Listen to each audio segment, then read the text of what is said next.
Ya que estamos hablando de la batalla electoral en Estados Unidos, querida Renata, ¿cómo te va? Hola, ¿cómo están? Buenas noches, Vicente, Nen, ¿cómo están? Qué gusto estar con ustedes. El gusto es de nosotros, querida Renata, y qué bueno que nos acompañas acá en casa. Oye, el tema de las mujeres, el tema de la violencia de género, ¿fue un tema importante, relevante en el proceso electoral estadounidense? Te lo pregunto porque ambos, tanto Biden como Donald Trump, fueron señalados en su momento. Así es, los dos tienen acusaciones súper graves, ¿no? Empecemos por ahí y creo que además de todo falta un montón de análisis en la, comparativo entre un candidato y el otro, que de pronto se tergiversa todo cuando una dice es que Biden es un imperialista, es un deportador y es y tiene acusaciones gravísimas de violación y de, o sea, hasta de violación, ¿no? Igual que Trump.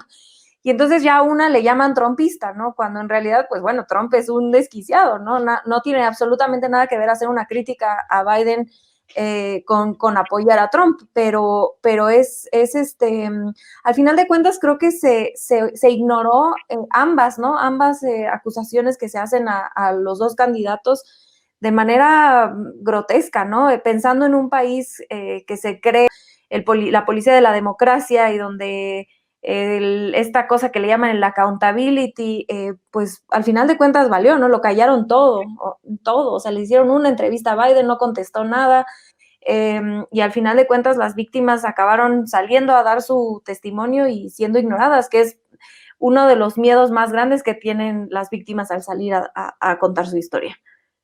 Oye, vaya golpe al ego estadounidense, esto que se está viviendo en la Unión Americana, querida Renata. Estados Unidos acostumbrado a opinar, a meter la cuchara en otros lados, y hoy tienes a un presidente acusando de fraude en el proceso electoral.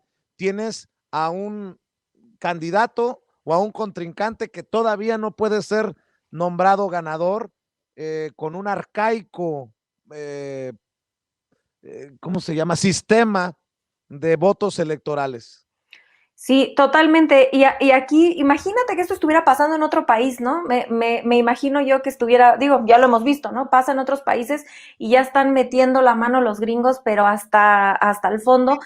Y deja muy desnudo toda esta elección, el sistema, como bien dices, el sistema electoral gringo, que no solamente es complicado, sino es desde mi punto de vista y bueno, de mucha gente, profundamente antidemocrático, ¿no? Recordemos a la audiencia que el voto popular cuenta hasta cierto punto, ¿no? Al final de cuentas, tienen este sistema donde está el colegio electoral y ellos son los que eligen si votan por uno o el otro, o sea, si son representantes de los republicanos o los demócratas, pero al final de cuentas lo que pasó la elección pasada en 2016, pueden ganar el voto popular, como sucedió con Hillary Clinton, y el voto del colegio electoral lo ganó Trump y fue presidente Trump, ¿no? Lo mismo podría pasar.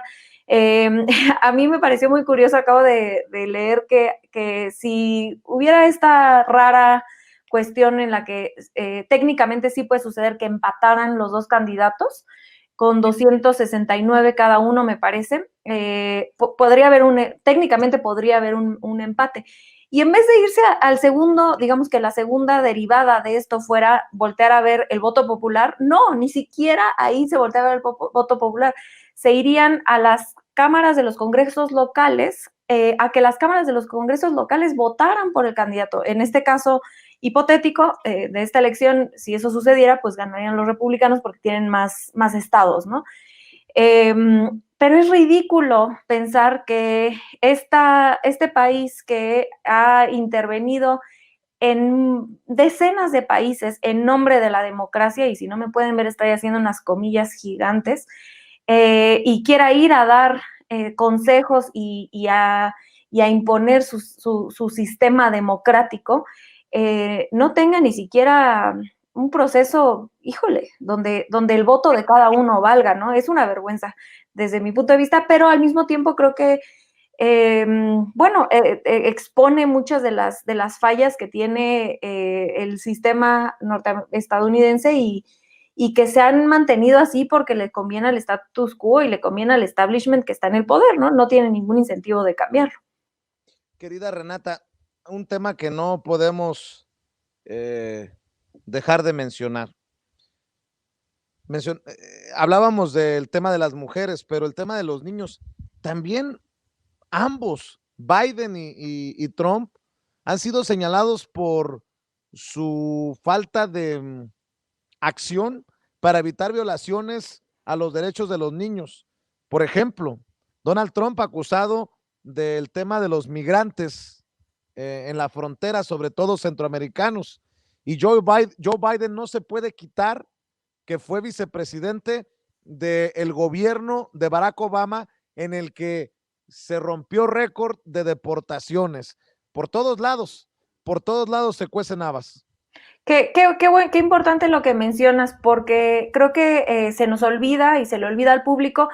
Y se le olvida al público también, más que se le olvida al público, los medios de comunicación masivos, tanto internacionales y acá en México, sus pasquines que les hacen segunda al Washington Post y al New York Times, que hacen toda esta propaganda neoliberal. Se les olvida que lo que tú mencionas, ¿no? Obama deportó a más inmigrantes que ningún otro presidente y el vicepresidente de Obama por los 8 años que gobernó fue Biden. Entonces, no podemos olvidar que la política migratoria de Biden es profundamente racista, profundamente represora. Lo único que a mí me gusta matizar en este tema con respecto a la diferencia entre la política migratoria de uno y del otro, si bien las dos son tremendas, no nos dejemos engañar, también en la administración de Obama se encerraban a los niños, se separaban de sus padres, había matices, por supuesto, pero también había violaciones graves a derechos humanos de los niños. Sin embargo, el único matiz que me gusta a mí hacer con respecto a temas migratorios con Trump es que por lo menos con el gobierno de Obama, las deportaciones eran, entre comillas, ordenadas, ¿no? Decían, bueno, si tú te portas bien, lo que signifique portarse bien, ir a trabajar, no meterte en problemas. Recordemos que Estados Unidos es un país profundamente punitivo, entonces portarse mal significa cualquier cosa, ¿no? Desde fumar marihuana hasta un empujón en la calle y ya te están metiendo a la cárcel por eso. Entonces, si eres latino o afroamericano, ¿no? Porque a los blancos no los meten por eso. Pero mientras existía por lo menos como un camino claro de cómo no ser deportado, ¿no? Pórtate como un ciudadano perfecto, que es una imposición que tiene muchas problemáticas a su vez, y no te van a deportar. Entonces, muchas de las familias que llevaban décadas viviendo allá no vivían aterradas. Entra Donald Trump y empieza a hacer deportaciones masivas, ¿no? Y sobre todo aleatorias. Llegaba a centros de trabajo, deportaba gente, y entonces la gente que llevaba décadas o lleva décadas viviendo allá empieza a sentirse aterrorizada, ¿no? De ver a agentes de ICE caminando por la calle, en el centro, en los centros de trabajo. Y este terror que instaura el gobierno de Trump sí es grave, ¿no? Si bien los dos gobiernos han deportado masivamente a inmigrantes y de hecho más Obama, pues sí, este terror como de no saber en qué momento te puedan deportar, es grave, ¿no?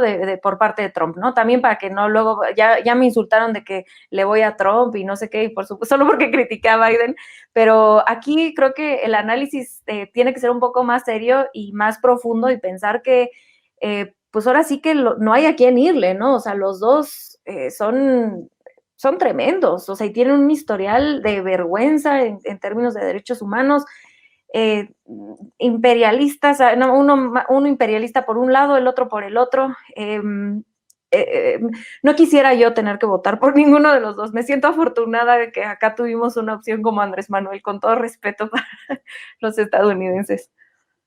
Así es. Querida Renata, solamente hay que estar al pendiente. Si gana Biden, ¿de qué relación buscará llevar con Andrés Manuel López Obrador para cerrar, ¿no? Creo que va a ser lo suficientemente inteligente para no confrontarse. Es más, creo que ni siquiera existen razones para hacerlo.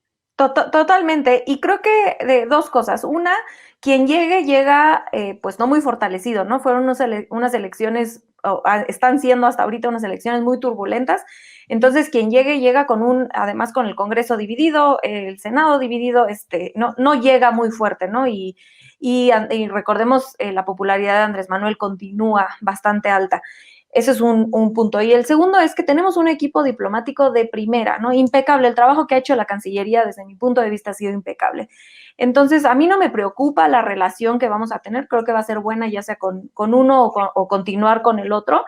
Las únicas dos cositas que yo quisiera aportar hacia qué voltear a ver si fuera una presidencia de Biden son muy sencillas. Una, ¿qué va a suceder con los casos de Genaro García Luna, de Cienfuegos? Si bien no creo que los puedan echar para atrás, pues recordemos que Biden estuvo involucrado en todo esto durante el periodo de Calderón y parte del de Peña Nieto, entonces no tiene incentivos tampoco de escalar esto, por un lado. Y por el otro lado, los demócratas sí tienen, han mostrado ya que estarán presionando a México de manera más intervencionista en el caso del TEMEC, ¿no? Y en el caso de las energías limpias, que ya sabemos que pues de limpias de pronto no tienen mucha y tienen muchos intereses económicos detrás.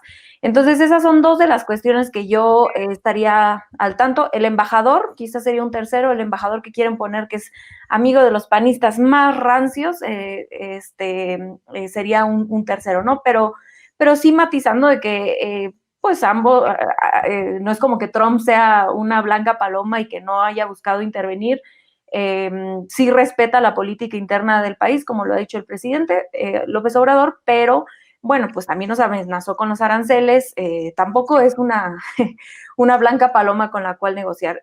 Sin embargo, como decía, me da tranquilidad tener el equipo de diplomacia que tenemos, porque no tengo duda que van a hacer un buen trabajo, ya sea con uno o con el otro. Querida Renata Turrent, me da mucho gusto saludarte. ¿Por qué no nos despedimos invitando a la gente para que te siga, para que te lea, para que te comparta? Pues me pueden encontrar en @rturrent y ahí pongo todo en Instagram y en Twitter. Ahí estoy para servirles.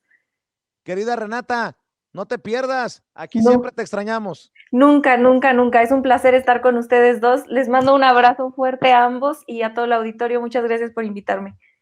Gracias, abrazo, Renata. Igualmente, Senen, adiós. Bueno,